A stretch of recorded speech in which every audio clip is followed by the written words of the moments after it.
you supposed to say? Things about AI, perhaps? Yeah. Okay. I think generally people underestimate the capability of AI. They sort of think like it's a smart human. It'll be much smarter than the smartest human. I mean, it'll be like, can a chimpanzee really understand humans? Not really. The biggest mistake that I see artificial intelligence researchers making is assuming that they're intelligent. They're not, compared to AI. And so a lot of them cannot imagine something smarter than themselves, but AI will be vastly smarter, vastly. I hope they're nice. I hope they're nice.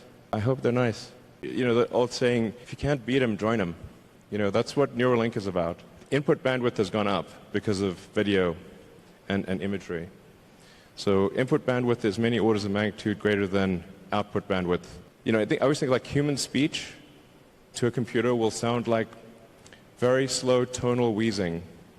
It's kind of like whale sounds. What's our bandwidth? Like a few hundred bits per second, basically. Maybe a few kilobits per second if you're going to be generous. Whereas a computer can easily communicate at a terabit level. The computer will just get impatient, if nothing else. It would be like talking to a tree. That's humans. Barely getting any information out, basically, with speech. People like us, street smart, we never scared of that. We think it's a great fun, and we want to change ourselves to embrace it. I don't know, man. That's like famous last words.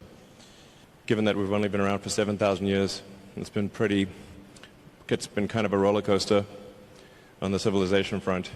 I mean, I'm a naturally optimistic person, to be clear. I'm not saying, hey, doom and gloom. This is the apparent pattern. You could sort of think of humanity as a biological bootloader for digital superintelligence. I think it's important for us to take the set of actions that are most likely to continue consciousness into the future. What increases the probability of consciousness of continuing into the future? I think we should not take it for granted that consciousness will continue because we have not encountered any aliens. Where are the aliens? This is the Fermi paradox. This is one of the most important questions. How come we've not found any aliens? And there's people out there who think we've found aliens. Trust me, I would know. We have not.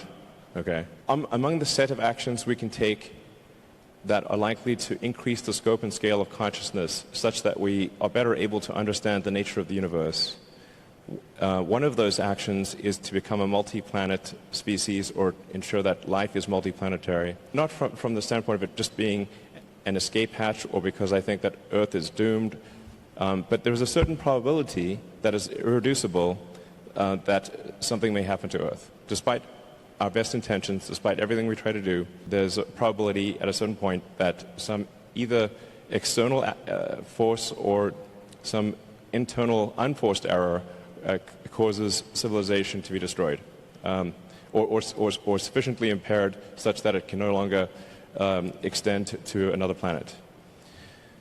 It's hard. This is the first time in the 4.5 billion year history of Earth that it's been possible to extend life beyond Earth. Before this, it was not possible. How long will this window be open? It may be open for a long time, or it may be open for a short time. I think it would be wise to assume that it is open for a short time, and then let us secure the future of consciousness such that the light of consciousness is not extinguished. And we should try to do this as quickly as possible. That's my view. For the preservation of consciousness, we should spend maybe slightly more than we spend on cosmetics. That's my, and I'm pro-cosmetics. I like it. They're great. But there's probably worth spending, I don't know, somewhere like at least 0.5% of Earth's GDP on extending life to be multiplanetary.